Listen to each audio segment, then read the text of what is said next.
Deixe-me te perguntar algo que ninguém mais se atreveu a te perguntar. E se o problema com as suas orações não for que Deus não ouve, mas que você está há anos transmitindo na frequência errada? Espere, não feche este vídeo ainda, porque o que estou prestes a te dizer vai mudar para sempre a maneira como você se comunica com o céu. Não é uma metáfora bonitinha para te motivar numa terça-feira. Não é um daqueles sermões que você ouve e esquece antes mesmo de chegar ao carro. O que você vai descobrir hoje é um princípio tão antigo quanto a própria criação, tão poderoso que a maioria dos crentes passa a vida inteira sem conhecê-lo, e tão urgente que você não pode se dar ao luxo de esperar mais um dia para entendê-lo. Mas primeiro preciso ser honesto com você. Há algo que me doeu muito aceitar. Cresci no interior de Minas Gerais, em uma família que orava. Minha avó, Dona Consuelo, levantava às 5 da manhã, sem alarme, sem café, sem desculpas, e se ajoelhava diante de uma pequena imagem na parede do seu quarto. Eu a ouvia murmurar do corredor. Rezava por 1 hora inteira antes mesmo de o sol dar as caras. Era uma mulher de fé inabalável, daquelas que não se fabricam mais. E, no entanto, houve uma noite, eu teria uns 12 anos, em que a ouvi chorar depois de orar. Não era um choro suave. Era aquele choro profundo que sai do estômago, do centro da alma. Fiquei congelado atrás da porta e a ouvi dizer algo que ficou gravado em mim para sempre. Senhor, por que sinto que não me ouves? Minha avó, a mulher mais fiel que já conheci na vida, a que nunca faltou a um culto, a que lia sua Bíblia até as páginas se desfazerem, a que ensinou 3 gerações de sua família a dobrarem os joelhos. E mesmo assim, sentindo-se sem sinal, desconectada, sozinha, essa imagem não me abandonou por anos. E quando cresci e comecei a estudar a palavra com seriedade, comecei a fazer a pergunta que me tirava o sono. Por que existem pessoas que oram a vida inteira e sentem que o céu está em silêncio? Não estou falando de gente que ora 5 minutos e se desespera. Estou falando de crentes genuínos, pessoas com corações limpos. Pessoas que jejuam, que ofertam, que servem. Pessoas como minha avó, como talvez você. Porque existem orações que parecem bater no teto e voltar. Porque existem temporadas onde a fé parece como gritar em um quarto vazio. Porque Deus, um Deus que prometeu ouvir, que prometeu responder, que prometeu estar perto, às vezes parece tão distante. Passei anos buscando respostas confortáveis para essas perguntas. Encontrei-as em abundância. Continue acreditando. O tempo de Deus é perfeito. Sua fé te sustentará. Frases lindas, até verdadeiras inclusive, mas incompletas, porque nenhuma me explicava o porquê. Nenhuma me dava o princípio por trás do problema. Até que um dia, lendo um trecho que eu já tinha lido 1000 vezes antes, algo se acendeu na minha mente como se alguém tivesse acendido a luz em um quarto escuro. Era Isaías, capítulo 59, versículo 2. E a versão NVT diz assim: mas as suas maldades separaram vocês do seu Deus. Os seus pecados fizeram que ele escondesse o rosto de vocês para não ouvir as suas orações. Li isso 3 vezes seguidas. E depois li mais 3 vezes. Não porque não tivesse lido antes. Eu já tinha lido, mas porque pela primeira vez li de verdade. Porque pela primeira vez conectei com algo que jamais havia considerado. A oração não é um microfone, é uma frequência. E frequências podem ser bloqueadas. Pense assim, quando você sintoniza uma estação de rádio, não basta ligar o aparelho.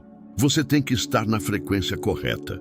Você pode ter o melhor rádio do mundo, importado, caro, com caixas de som perfeitas, mas se você estiver na 98.5 e a estação transmitir na 104.3, você não vai ouvir nada. Apenas estática, apenas silêncio. Apenas a horrível sensação de que algo deveria estar ali e não está. E o mais frustrante é isto: o sinal existe. A estação está transmitindo. O problema não está na origem do sinal. O problema está na sintonização de quem ouve. Deus nunca deixou de transmitir. O problema, irmão e irmã, é que muitos de nós passamos anos orando na frequência errada. E ninguém nos disse como ajustar o seletor. Hoje vou te revelar exatamente como fazer isso. Vou te mostrar os 5 bloqueadores invisíveis que cortam o sinal entre sua oração e o céu. Alguns você conhece de nome, mas nunca os viu em ação na sua própria vida. Outros vão te surpreender porque são tão sutis que passam despercebidos até pelas pessoas mais consagradas. E ao final, preste muita atenção nisso, vou te ensinar o protocolo de 3 passos que muda completamente sua postura espiritual e te coloca de volta na frequência onde Deus fala, age e responde. Este protocolo não fui eu que inventei. Eu o encontrei nas páginas das Escrituras, escondido à vista de todos, em histórias que ouvimos 1000 vezes, mas que nunca nos ensinaram a ler desta maneira. O que você está prestes a descobrir transformou minha vida de oração completamente. Transformou a de centenas de pessoas que conheço. E estou absolutamente convencido de que vai transformar a sua. Mas preciso que você fique até o final, porque se você sair no meio, terá apenas metade do princípio. E meia verdade, às vezes, é mais perigosa do que nenhuma. Está pronto? Porque o sinal do céu está a tempo te esperando. E hoje, vamos sintonizá-lo. Naqueles dias, quando vocês clamarem a mim e orarem, eu os ouvirei. Jeremias 29:12, NVT, parte 2. O primeiro bloqueador. O ruído que você não pode ouvir antes de falar do primeiro bloqueador. Preciso que você entenda algo fundamental sobre a natureza da oração. A oração não é um monólogo. Não é um discurso que você manda para o céu esperando que alguém o arquive. A oração é uma conversa viva, dinâmica, de 2 vias. E como toda conversa, requer que ambas as partes possam se ouvir. O problema não é que Deus não fala. O problema é que a maioria de nós chega à oração completamente incapaz de ouvir. E por quê? Porque vivemos no mundo mais barulhento da história humana. Não me refiro ao barulho do trânsito na Marginal Pinheiros às 7 da manhã. Não me refiro ao som alto no transporte público. Refiro-me a um tipo de ruído muito mais perigoso porque é invisível. Refiro-me ao ruído interior. O psicólogo Matthew Killingsworth publicou um estudo que abalou o mundo científico. Nele, descobriu que a mente humana média está distraída quase 47% do tempo. Quase metade das nossas horas acordadas, nossa mente não está onde está nosso corpo. Está no passado, revivendo conversas que já terminaram. Está no futuro, antecipando problemas que talvez nunca cheguem.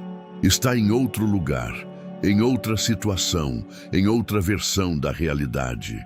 E essa mente distraída é a mesma mente que tentamos levar para a oração. Imagine o que acontece. Ajoelhamos, fechamos os olhos, abrimos a boca e começamos a falar com Deus.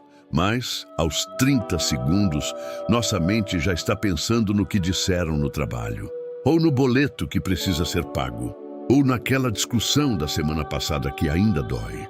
E continuamos orando com a boca, enquanto a mente viaja a 1000 por hora na direção contrária. A isso eu chamo de orar em estática. E a Bíblia sabia disso antes de qualquer psicólogo moderno. O rei Davi descreve isso no Salmo 46, versículo 10, de uma maneira que deveria nos parar na hora. Aquietem-se e saibam que eu sou Deus. Note bem a ordem dessa frase. Primeiro, o silêncio. Depois, o conhecimento. Não o contrário. A quietude não é o resultado de conhecer a Deus. A quietude é o requisito para conhecê-lo. É a condição prévia. É a porta de entrada. Mas vivemos em uma cultura que tem pavor do silêncio. Ligamos o rádio enquanto dirigimos. Vemos TV enquanto comemos. Olhamos o celular enquanto esperamos. Ouvimos podcasts enquanto fazemos exercício. Preenchemos cada espaço de silêncio possível com algum tipo de conteúdo, estímulo ou distração. E depois chegamos à oração, esse lugar que exige o silêncio mais profundo, com uma mente completamente incapacitada para se aquietar. O primeiro bloqueador não é o pecado, não é a falta de fé, é o barulho. É a incapacidade de nos silenciarmos o suficiente para ouvir a voz que sempre está falando. O profeta Elias viveu isso na pele. Depois de uma das maiores vitórias espirituais de sua vida, caiu em uma depressão tão profunda que pediu para morrer. E Deus foi buscá-lo. Mas veja como o encontrou. Primeiro veio um vento forte que partiu as montanhas. Deus não estava no vento. Depois veio um terremoto. Deus não estava no terremoto. Depois veio um fogo. Deus não estava no fogo. E depois do fogo veio o que a Bíblia descreve como um som suave e delicado. 1 Reis 19:12 NVT diz: depois do fogo veio o som de um suave sussurro, um sussurro. É assim que Deus fala na maioria das vezes. Não no espetáculo, não no drama, não no que faz barulho, no sussurro, na quietude, no espaço que a maioria de nós nunca lhe dá, porque temos medo de ficar sozinhos conosco mesmos. A solução para o primeiro bloqueador chama-se silêncio intencional. E não estou falando de desligar a TV 5 minutos antes de dormir. Estou falando de uma prática diária, deliberada, de entrar no silêncio antes de entrar na oração. De chegar quieto à presença de Deus, em vez de chegar correndo, agitado, com a lista de pedidos pronta. Antes de falar, aprenda a ouvir. Antes de pedir, aprenda a estar. Esse é o primeiro ajuste no seletor da sua frequência. Parte 3. O segundo bloqueador, palavras sem pesou.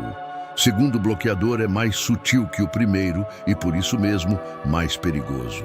Vou te pedir para pensar no último mês da sua vida de oração. Pense nas palavras que você usou. Pense nos padrões. Pense se há frases que você repete quase automaticamente, como se sua boca soubesse o caminho e fosse sozinha. Senhor, te peço que me abençoe. Senhor, cuida da minha família. Senhor, ajuda-me neste dia. Obrigado por este alimento. Amém. Não há nada de errado com essas frases. São sinceras, são válidas. Mas existe um problema que poucos se atrevem a nomear. Quando as repetimos sem pensar, quando se tornam rotina, quando as dizemos com a boca, enquanto a mente está em outro lugar, elas deixam de ser oração.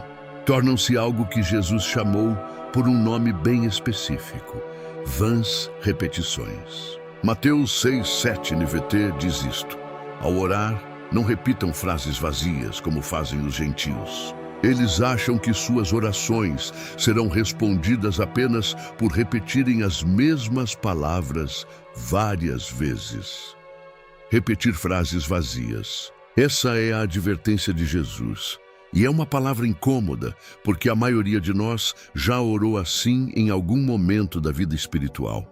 Não por falta de amor a Deus, mas porque ninguém nos ensinou a diferença entre dizer palavras e orar de verdade. Palavras sem peso são como moedas falsas. Por fora parecem dinheiro real. Têm a mesma forma, o mesmo tamanho, até a mesma cor. Mas quando você tenta usá-las, não valem nada, porque o valor não está na aparência, está no que há dentro. A oração com peso não vem de um vocabulário mais sofisticado. Não vem de se ajoelhar em vez de sentar. Não vem de orar mais tempo ou mais alto. Vem de algo que Jesus descreveu nesse mesmo capítulo, alguns versículos antes. Vem do quarto secreto. Mateus 6:6 NVT. Mas quando você orar, vá para seu quarto, feche a porta e ore a seu pai em segredo. Então seu pai, que observa em segredo, o recompensará. O quarto secreto não é apenas um lugar físico. É uma postura do coração. É o espaço onde você deixa de atuar para os outros e começa a falar de verdade com Deus. Onde abandona a linguagem religiosa e usa a linguagem do coração. Onde, em vez de dizer, peço que me abençoe, você diz, Senhor, estou com medo e preciso que me diga que está aqui. Há uma diferença enorme entre essas duas orações. A primeira soa mais espiritual, a segunda pesa mais. Ana, a mãe de Samuel, é um dos exemplos mais poderosos de oração com peso em toda a Bíblia. Ela chegou ao templo em um estado de dor tão profundo que seus lábios se moviam, mas não saía som. Não tinha palavras bonitas. Não tinha uma teologia elaborada. Tinha um coração quebrado e uma necessidade desesperada. E a Bíblia diz que o Senhor se lembrou dela. Não depois que ela aprendeu a orar melhor. Não depois que usou as palavras certas. Depois que ela derramou o que de verdade carregava. 1 Samuel 1:19 NVT. A família se levantou cedo na manhã seguinte e foi adorar o Senhor mais uma vez. Quando Eucana teve relações com Ana, o Senhor se lembrou da súplica dela. O Senhor se lembrou da súplica dela, não da sua técnica, não do seu vocabulário, da sua petição real, genuína, desesperada. O segundo ajuste no seletor é este: comece a orar o que você de verdade sente, em vez do que você acha que deveria sentir. Dê a Deus acesso ao quarto onde você guarda o que ninguém mais vê. Esse é o lugar onde a comunicação com o céu se torna real. Parte 4. O terceiro bloqueador, a fé com buracos. Há um homem no Evangelho de Marcos cuja história me parte o coração cada vez que leio. Ele tem um filho possuído por um espírito que o destrói. Atira-o no fogo, joga-o na água, faz com que ele tenha convulsões. O pai carregou isso por anos. Esgotou cada recurso humano disponível. E quando finalmente chega a Jesus, desesperado, exausto, diz algo que nenhum teólogo recomendaria dizer ao Filho de Deus: se podes fazer alguma coisa, tem compaixão de nós e ajuda-nos. Se podes. Com essas duas palavras, o homem revelou o buraco em sua fé. Não negou Jesus, não duvidou de sua existência, mas duvidou de sua disposição. Duvidou se Deus estava do seu lado naquele momento específico. E Jesus o confrontou imediatamente. Marcos 9:23, NVT. Como assim, se podes? Perguntou Jesus. Tudo é possível para aquele que crê. Veja que Jesus não o repreendeu, não o condenou. Apontou o ponto exato onde estava o problema. E o homem, em um dos momentos mais honestos e belos de toda a Escritura, respondeu algo que eu já orei centenas de vezes. Eu creio, mas ajude-me a vencer minha incredulidade. Essa resposta tem duas camadas. A primeira camada é a fé que existe. A segunda camada é o buraco por onde escapa o sinal. E o homem foi corajoso o suficiente para mostrar ambas a Jesus. Muitos de nós oramos com a fé esburacada e não sabemos. Acreditamos que Deus pode curar os outros, mas no fundo, duvidamos se vai nos curar. Acreditamos que Deus proveu no passado, mas no momento presente, o medo vence a conversa interna. Acreditamos na promessa na teoria, mas quando precisamos dela na prática, algo em nosso interior sussurra: e se desta vez não funcionar? E esse sussurro é o terceiro bloqueador. Tiago 1:6-7, NVT, descreve isso com uma clareza brutal. Quando, porém, pedirem, façam-no com fé, sem duvidar, pois aquele que duvida é como a onda do mar, empurrada e agitada pelo vento. Alguém assim não deve esperar receber coisa alguma do Senhor. Duvidar nos torna instáveis. A dúvida não afeta apenas a oração, afeta a vida inteira. Porque a dúvida não é apenas uma postura intelectual. É uma postura do coração que se infiltra em cada decisão, em cada passo, em cada crise. Mas aqui vem algo que muda a conversa completamente. Fé genuína não significa ausência de dúvidas. Significa escolher Deus acima das dúvidas. Significa, como o pai do menino, apresentar-se diante do Senhor com tudo o que você tem, incluindo o buraco, e dizer: isto é o que eu sou, e mesmo assim eu venho. Essa honestidade radical é o que fecha os buracos. Não a encenação de uma fé perfeita, mas a entrega de uma fé incompleta, porém real. O terceiro ajuste no seletor é este: pare de fingir que sua fé não tem perguntas. Traga as perguntas para a oração. Deixe que Deus seja maior que suas dúvidas, em vez de tentar escondê-las para que pareçam inexistentes. Parte 5. O quarto bloqueador: relações rompidas.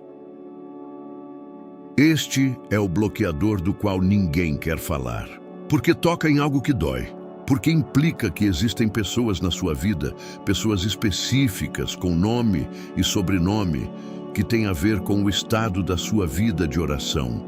1 Pedro 3:7 NVT é dirigido originalmente aos maridos. Mas o princípio transborda esse limite e toca qualquer relacionamento significativo, Do mesmo modo, vocês, maridos, honrem sua esposa.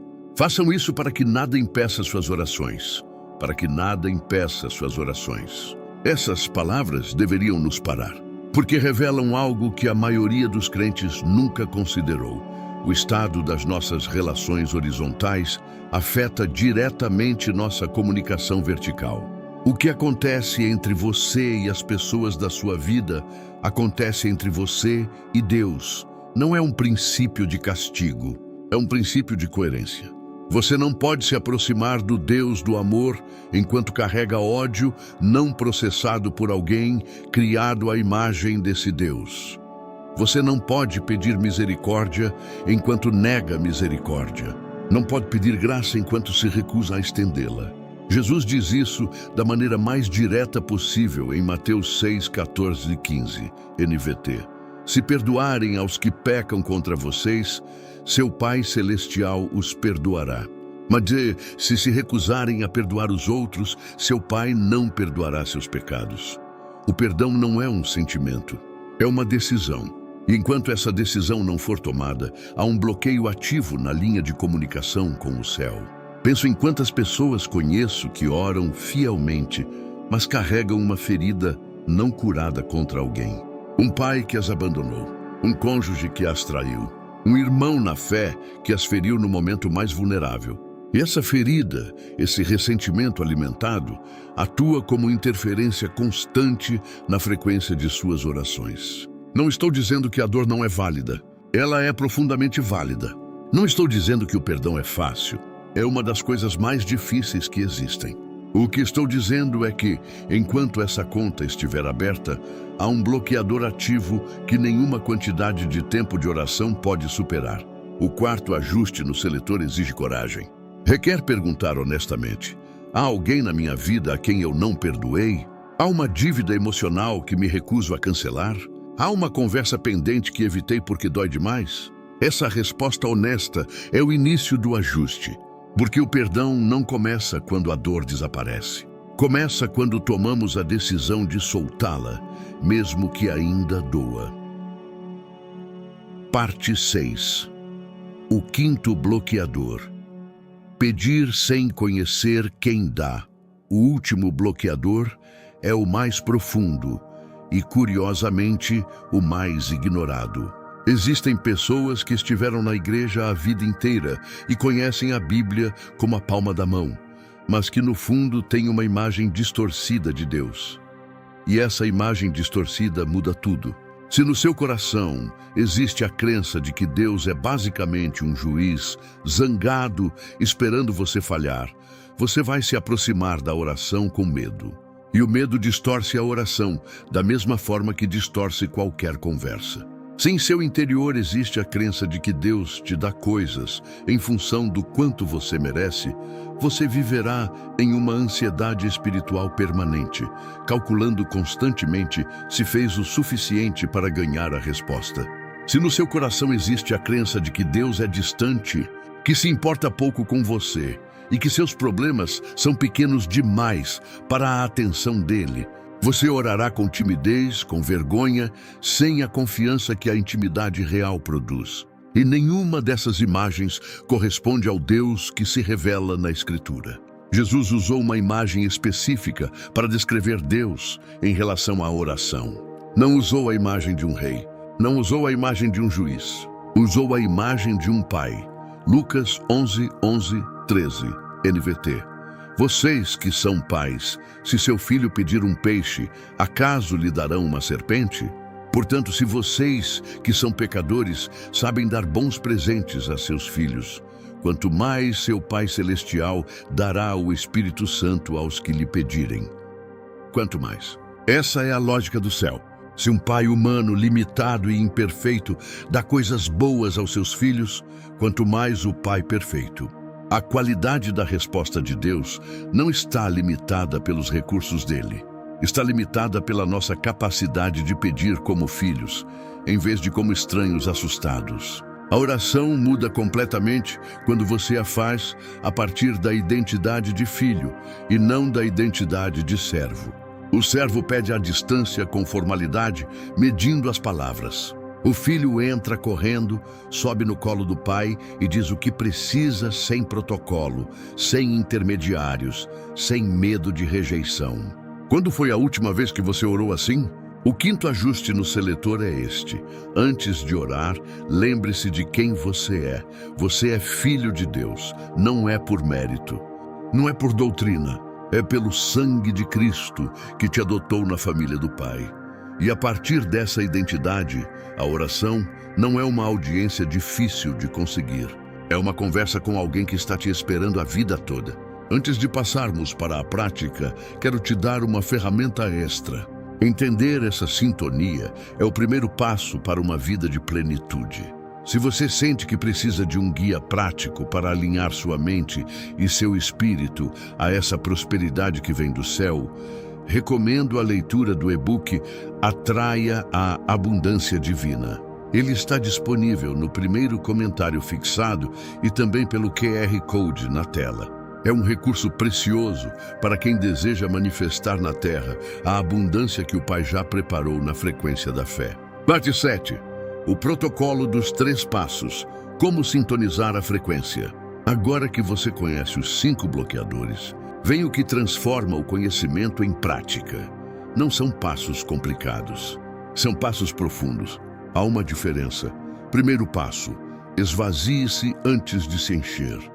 A maioria das pessoas chega à oração cheia de preocupações, de planos, de listas, e começa a falar antes de ter criado o espaço para ouvir. O primeiro passo é se esvaziar. Como? Com o que Davi chama no Salmo 62:8, NVT. Confie nele em todo o tempo, ó povo. Derrame o coração diante dele, pois Deus é nosso refúgio. Derrame o coração. Antes de pedir, derrame. Traga o medo que você não contou a ninguém. A confusão que você não entende. Traga tudo e deposite diante de Deus sem tentar organizar, sem tentar fazer soar espiritual. Apenas derrame. Isso libera a carga emocional e cria espaço para a voz de Deus. Segundo passo: ancore sua mente na natureza de Deus. Depois de se esvaziar, o segundo passo é reorientar sua mente para quem Deus é e não para o que você precisa que Ele faça. Filipenses 4, 6, 7, NVT diz: não vivam preocupados com coisa alguma. Em vez disso, orem a Deus e deem graças. Então vocês experimentarão a paz de Deus. Note a ordem: primeiro a oração, depois a petição, depois a gratidão. O resultado é paz. Não a paz de ter o problema resolvido, mas a paz de estar ancorado em alguém maior que o problema. A gratidão muda sua perspectiva de escassez para a abundância. Relembre as vezes específicas onde Deus foi fiel em sua história. Nomes as bênçãos. Terceiro passo: peça com especificidade e solte com confiança. Peça com especificidade.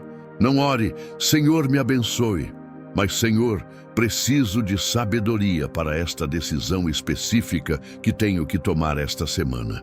Deus conhece tudo, sim, mas a especificidade revela o nível de atenção que você está dando.